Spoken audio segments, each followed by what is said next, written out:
Oke, kita mulai. Coba kita buka di dalam Alkitab. Kita ambil Alkitab kita masing-masing yang tertulis di dalam Kejadian 12 ayat 1 sampai ayat yang ketiga. Itu bisa kita baca di rumah masing-masing, bahkan direnungkan. Inang akan membacanya di dalam persekutuan kita hari ini. Kita baca. Abram dipanggil Allah. Berfirmanlah Tuhan kepada Abram, pergilah dari negerimu dan dari sanak saudaramu dan dari rumah bapamu ini ke negeri yang akan kutunjukkan kepadamu. Aku akan membuat engkau menjadi bangsa yang besar dan memberkati engkau serta membuat namamu masyhur, dan engkau akan menjadi berkat. Aku akan memberkati orang-orang yang memberkati engkau dan mengutuk orang-orang yang mengutuk engkau.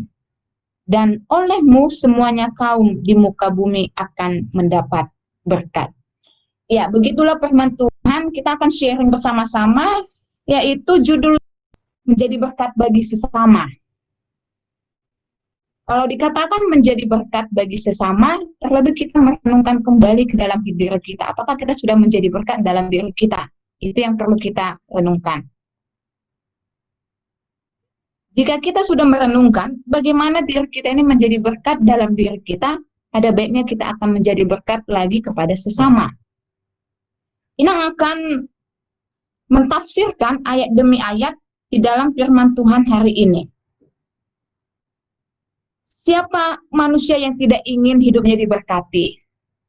Pasti setiap manusia ingin diberkati. Pasti setiap apa yang kita lakukan, kalau bisa itu diberkati Tuhan. Nah, begitu. Contoh kecilnya adalah ibadah kita hari ini. Ibadah yang kecil, Tuhan pasti memberkati ibadah kita. Selanjutnya, setiap orang tentu ingin diberkati dalam hidup ini. Itu manusiawi. Tidak ada manusia yang tidak ingin diberkati. Pasti semua ingin diberkati. Dalam pekerjaannya, dalam kegiatannya, dalam aktivitasnya. Oleh sebab itu, hal berkat atau diberkati sering menjadi fokus kehidupan setiap manusia. Begitu juga kita orang Kristen. Begitu ya. Begitu juga kita orang Kristen. Bahkan tidak sedikit orang Kristen yang memberi penekanan lebih kepada hal berkat itu. Sering kita ukur kalau dalam berkat berarti dalam hal materi, begitu ya. Padahal di dalam firman ini bukan hal materi dikatakan. Kita bisa lihat melalui si Abram yang dipanggil. Gitu. Sebelum dia dipanggil Tuhan, namanya itu kenapa sih si Abraham? Si Abram? Padahal yang kita kenal namanya adalah Abraham. Nah, begitu. Nah, ini menjadi pertanyaan. Sebelum dia Abraham, dia pertama namanya adalah Abram. Gitu. Setelah dia dipanggil, diutus, bahkan menjadi berkat. Lalu dia diberi nama Abraham. Apa sih arti Abraham? Bapak orang percaya. Kenapa dikatakan bapak orang percaya? Karena dia sepenuh hati. Karena dia ikhlas. Karena dia tulus. Tidak neko-neko. Tidak memikirkan keraguan. Oh, kalau aku melangkah, kalau aku mengiyakan, menyetujui apa yang dikatakan Tuhan, apa yang menjadi kendalaku? Dia nggak mikirkan yang itu. Dia tetap fokus. Ketika Tuhan memanggil, Tuhan Allah, ya dia siap sedia aja. Nggak ada mikirkan yang lain-lain. Nah, begitu. Dia tidak memikirkan apa kelemahannya, apa selanjutnya resikonya, tidak ada. Resiko itu nanti belakangan. Yang penting kau iyakan kalau kau menjadi berkat bagi sesama. Ini adalah judul tema yang sangat menarik untuk kita awal untuk ibadah online ini ya. Sangat menarik ini. Diskusi demi diskusi dengan BPH, dengan semua anak poso, Inang juga tertarik dengan ibadah ini. Begitu. Dengan begitu, tidak ada salahnya jika kita mengharapkan berkat dan diberkati dalam hidup ini. Diberkati dan menjadi berkat. Adakah orang mau menjadi berkat sebelumnya itu harus diberkati dulu, kan gitu. Kalau kau mau jadi berkat, kau dulu yang diberkati. Dalam hal apa? Sikapmu, perbuatanmu, kedisiplinanmu di dalam hubunganmu dengan Tuhan. Coba kita lihat di ayat 1 dan 2a. Alkitab kita lihat masing-masing di rumah masing-masing ya. Ayat 1 dan 2a. Jelas dikatakan situ, berfirmanlah Tuhan kepada Abraham. Apa yang dikatakan? Yang pertama, pergilah dari negerimu dan dari sanak saudaramu dan dari rumah bapamu ini ke negeri yang akan kutunjukkan kepadamu. Nah, Tuhan itu menunjukkan caranya bukan semena-mena, tanpa tujuan, bukan, ada tujuannya. Tidak pernah Tuhan itu mengutus kau ke tempat yang tidak ada tujuannya. Nah gitu. Ayat 2. Aku akan membuat engkau menjadi bangsa yang besar. Coba kita paham bangsa yang besar. Aku akan membuat engkau menjadi bangsa yang besar. Berarti bangsa dia yang dipercayai. Bangsa yang memang dipilih Tuhan. Dan memberkati engkau serta membuat namamu masyhur. Nah, ini penekanan yang sangat enak dalam hidup kita. Itu ya. Ayat ini sangat tertarik, sangat membawa kita ke dalam perenungan dalam hidup ini. Coba bayangkan ketika engkau dipilih Tuhan, ketika Tuhan mengetuk hatimu melalui telingamu, kau akan kuutus ke negeri orang lain. Ada tujuannya. Tergantung kepada dirimu, jawabannya bagaimana, iya atau tidak. Kalau kau ragu, ya bagaimana hidupmu mau diberkati dan menjadi berkat? Kan begitu. Jangan ragu, lakukan. Setiap apa yang kita lakukan pasti memiliki resiko. Setiap apa yang kita lakukan pasti memiliki tantangan, kegagalan. Tidak ada orang berhasil tanpa gagal. Tidak ada orang sukses, dia nggak pernah mengalami kegagalan. Tidak ada itu.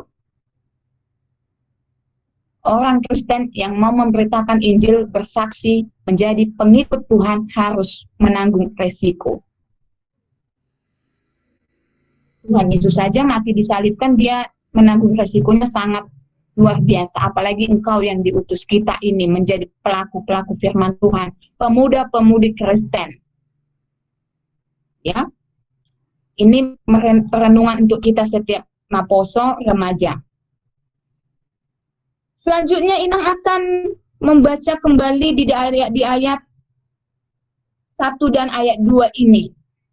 Ini artinya Tuhan menuntut ketaatan kita. Sudah bagaimana ketaatanmu di dalam Tuhan? Kalau diukur melalui timbangan mungkin nampak ya. Tetapi ketaatan itu tidak diukur Tuhan, tapi dari hatimu. Orang yang mau menjadi berkat harus taat.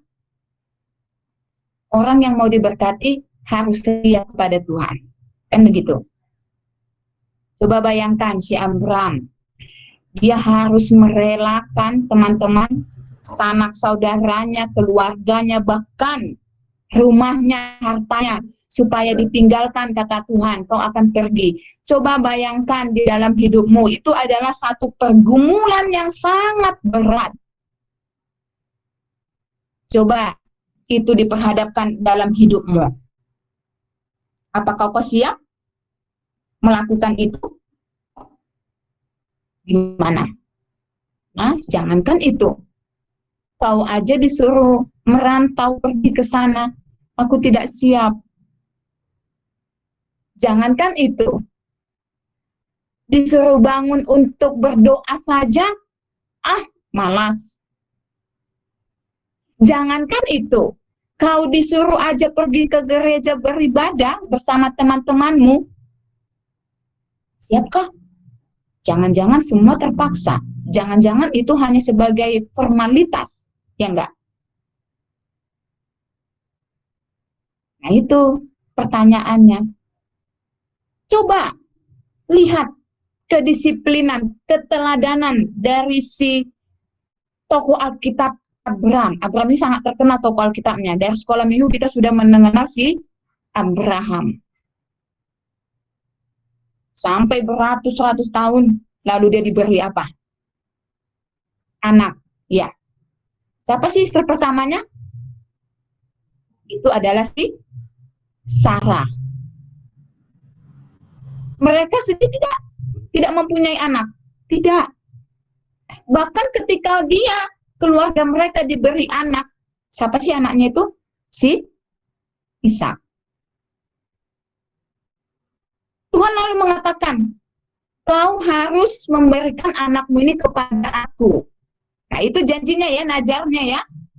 Ketika si Abraham meminta kepada Tuhan supaya ada anak di keturunan dan keluarganya, Abraham bernajar. Lalu ditepati. Nah, sudah diberikan. Bukan dirawat dengan baik, bukannya langsung enak mereka bercanda tawa, tetapi dia harus memberikan anaknya ini kepada siapa? Mempersembahkan kepada Tuhan. Nah, begitu dirimu. Kau sudah dibaptis di dalam nama Allah Bapa, Anak, dan Roh Kudus. Ya enggak? Kau sudah menerima baptisan.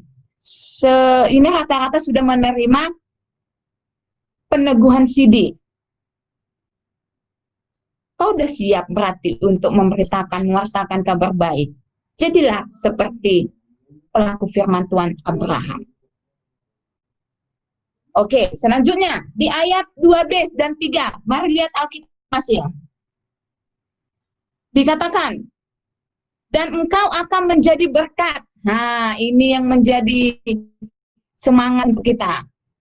Dan engkau akan menjadi berkat. Tidak ada manusia yang diutus menjadi batu sandungan. Benar tidak? Kalau kau mau menjadi batu sandungan, pergi saja. Pergi jauh-jauh. Begitu. Kau siap menjadi berkat? Kalau siap, ikuti panggilan Tuhan. Peka dengan suara Tuhan. Jangan abaikan. Terkadang suara Tuhan dalam hati kita, dalam kehidupan kita, kita abaikan. Coba sekali-sekali belajar untuk mendengarkan suara Tuhan. Kalau bahasa Bataknya itu dikatakan tinggil manangihon suara ni de Batak. Itu sangat kuat ya, tinggil. Kalau tinggil dok peka. Peka. Telinga ini bukan hanya mendengarkan gosip-gosip. Telinga ini bukan hanya mendengarkan berita-berita hoaks. Telinga ini bukan hanya mendengarkan berita-berita dalam hidup dunia ini. Tetapi telinga ini dipakai untuk mendengar suara Tuhan. Gitu. Dalam hal apa? Berdoa, merenung, lalu dalam ibadahmu. Saya? Ya, selanjutnya. Tadi si Dinang katakan di ayat 2b dan ayat 3. Coba dilihat. Itu Tuhan menuntut kita menjadi berkat. Nah, bukan dari diri kita aja ada aksi, tapi Tuhan juga menuntut. Tahu yang menuntut ya? Berarti kita didampingi. Berarti kita diajarin, dibimbing. Melalui apa? Roh Kudus. Sebelumnya kita sudah merayakan hari apa coba? Minggu yang lalu tanggal 1. Pentakosta. Kalau kita mengerti hari Pentakosta itu sangat kena dalam hidup kita. Yaitu hari turunnya Roh Kudus. Kenapa dikatakan turunnya Roh Kudus? Karena Roh Kudus itu adalah bagian dari ketritunggalan Allah. Tanpa Roh Kudus kita tidak bisa bekerja. Tanpa Roh Kudus kita tidak bisa berdoa. Tanpa Roh Kudus kita tidak bisa melakukan firman Tuhan. Benar tidak? Itu. Ada Roh Kudus. Iya. Hal yang menarik perhatian adalah tentang berkat yang diberikan Tuhan kepada Abraham. Hal berkat di dalam ayat 2 ini seringkali menjadi fokus perhatian orang Kristen, teman-teman. Tetapi apabila diperhatikan dengan seksama, teks ini, ayat ini, sesungguhnya fokus pada perhatian Abraham bukan semata-mata kepada janji berkat itu. Nah, coba pegang. Bukan janji berkat. Bukan itu fokusnya. Itu di ayat 2 ya. Di ayat 2 tadi katakan, dan memberkati engkau serta membuat namamu masyhur dan engkau akan menjadi berkat. Itu janji Tuhan tentang berkat ya. Coba itu dulu kita pegang. Bukan itu fokus si Abraham. Tetapi pada perintah Tuhan. Ingat perintahnya, bukan janji Tuhannya. Janji tentang berkat. Tapi perintahnya. Coba. Kita renungkan lagi dalam kehidupan kita. Sudah berapa persen sih kita menerima dan melakukan perintah Tuhan? Nah itu. Apakah perintah Tuhan itu hanya kita pandang dengan patik titah pertama sampai titah ke-10? Itu dikatakan perintah. Bukan ya? Firman Tuhan dari Kejadian sampai Wahyu itu adalah perintah Tuhan. Jangan fokus dalam akulah Tuhan Allahmu, seru Tuhan kita. Lalu di ayat 5, di titah ke-5, hormatilah ayah dan ibumu. Kan itu perintah yang betul. Tapi jangan fokus ke situ saja. Perintah Tuhan adalah firman di dalam Alkitabmu.